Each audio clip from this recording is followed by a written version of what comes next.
మన ఫ్రెండ్షిప్ ఎంతో కానీ మిగిలిన నన్ను కొట్టేట్టున్నారు. ఇంతమందిలో మీకు ఒక రావులే కనబడుతుంది. ఏం లేదు, పట్టిదే గ్యాస్.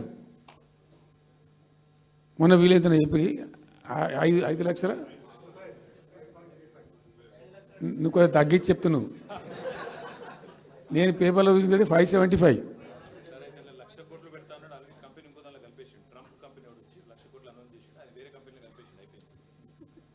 ఇట్లా ఇది ఏమి ట్రంప్ ఓడికి గింపి ఇదంతా ఏం పంచాయతీ?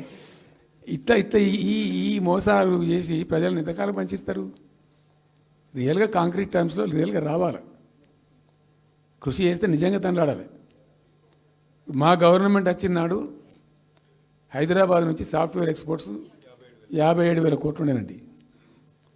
మేము దాన్ని 2,47,000 దాకా తీసుకుపోయినాం. స్టెప్ అప్ చేసుకుంటూ వాటిని నరికితే గాలిలో మాటలు చెప్తే వస్తాయా? మేము బిజినెస్ మీట్లు పెట్టలే, కాంక్లేవ్లు పెట్టలే, ఏం లేదు, పరదాలు కట్టలే. బెస్ట్ పాలసీ చేస్తే ఆటోమేటిక్గా అట్రాక్ట్ అయి వస్తారు. నేను చెప్పిన అప్పుడు ఒక ఆయన ఉండే, పాప ఆయన చీఫ్ సెక్రటరీ కూడా రిటైర్ అయ్యాడు. ఆయన పేరే ఉండే మాధవరావు అల్లుడు ప్రదీప్ చంద్రకు చెప్తే ఆయన పాలసీ తయారు చేయమని చెప్తే తెప్పించండు. పాపం చాలా దేశాలకు తెప్పించండు. ఒక 50 సార్లు రిజెక్ట్ చేసిండు. ఇట్లా కాదు, నాకు కాంక్రీట్ కావాలి, ఇంకా మంచి కావాలి అని చెప్పి చాలా కష్టపడి చేసిండు. I must appreciate him. The best policy was brought in. తెచ్చిన తర్వాత కూడా ఎట్లుంటుందంటే, ఒక కంపెనీ వాడు వచ్చిండు, ఫాక్స్కానా, ఆ మహారాష్ట్రలో కొట్టుకుపోయింది.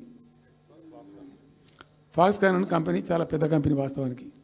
ఇదేవి తయారు చేస్తారు, ఈ సెల్ ఫోన్లు ఇవన్నీ ఎలక్ట్రానిక్స్లో ఉన్నాడు. చాలామంది ఉమెన్కి ఎంప్లాయ్మెంట్ దొరుకుతుంది దాంట్లో, 1000 మందికి. సరే వస్తే మనకు కూడా లాభం జరుగుతుంది. వాని ఎంబడి మస్తు దానిలో ఆల్మోస్ట్ వచ్చిండు, 90% వచ్చిండు.